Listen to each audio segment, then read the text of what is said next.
Vous allez où, Claire?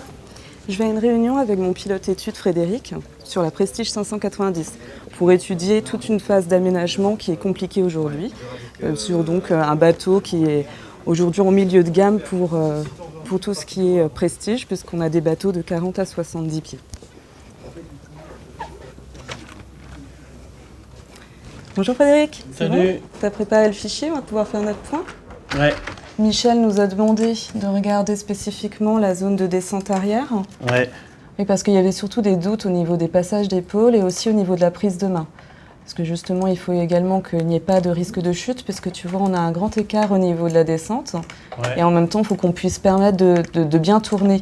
Tu as décelé des choses qui n'allaient pas.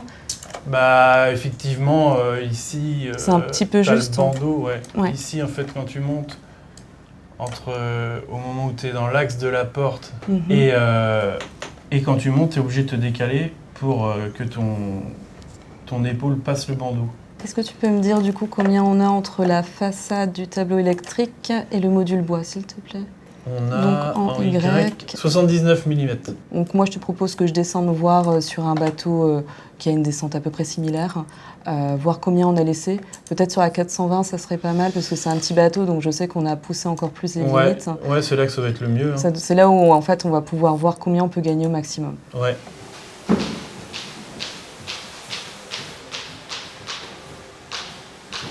Vous aimez descendre sur les lignes de production, descendre en production?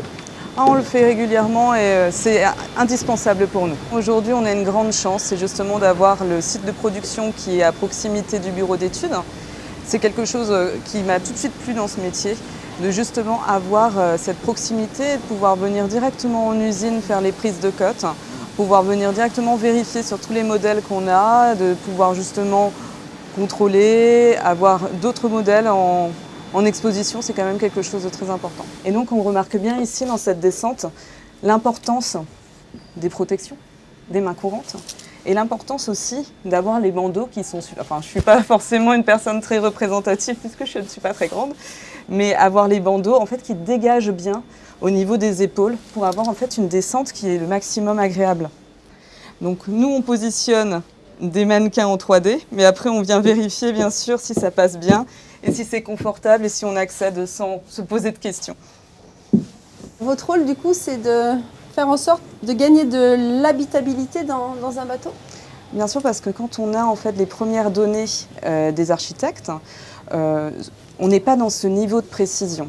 Nous, notre travail en développement, c'est justement, comme on le disait, de tout intégrer et justement de pousser nos limites, puisqu'on a justement un bateau tout en maquette numérique, avec donc l'appui de nos experts, que ce soit composite pour ce qui est des épaisseurs de coque, nos experts système pour tout ce qui est réseau.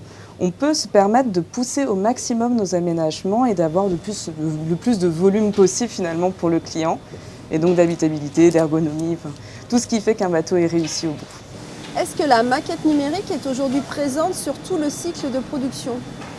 Oui, alors de plus en plus. C'est quelque chose au début, parce que je suis là depuis 8 ans, qu'on n'avait pas du tout. La maquette numérique maintenant est de plus en plus complète. On met de plus en plus de choses, quasiment tout. Et aujourd'hui, maintenant, toutes les personnes qui arrivent en bout de chaîne, que ce soit les animateurs qualité ou que ce soit les lanceurs méthode, peuvent avoir à disponibilité en fait cette maquette numérique pour pouvoir prendre toutes les codes lors du montage des premiers bateaux, de la pré-série, de la série. Donc c'est quelque chose qui nous permet de gagner en temps, puisqu'on n'a pas à descendre pour réexpliquer à chaque fois comment se monte le bateau. On a une maquette numérique qui est à dispo et qui contient toutes les données nécessaires à la construction de ce dernier. Donc comment est-ce qu'on arrive à retranscrire du brief marketing des bateaux si prestigieux que la gamme Prestige aussi? La gamme a 30 ans, on parle souvent d'ADN Prestige, parce que justement je pense qu'on a une clientèle fidèle. Et à partir de là, on a tout un ensemble d'éléments ou de façon de penser, ou même par exemple les doubles descentes comme on a pu le voir avant, qui sont des spécificités Prestige. On sait où on va, on sait ce qu'attendent les clients et on sait aussi quelles sont les innovations qui sont sorties en ce moment et qui vont être demandées. C'est pas quelque chose de simple au tout démarrage du projet, mais on a cette expérience et cette confiance en nous qui fait que derrière on peut sortir le plus beau bateau du monde si on veut.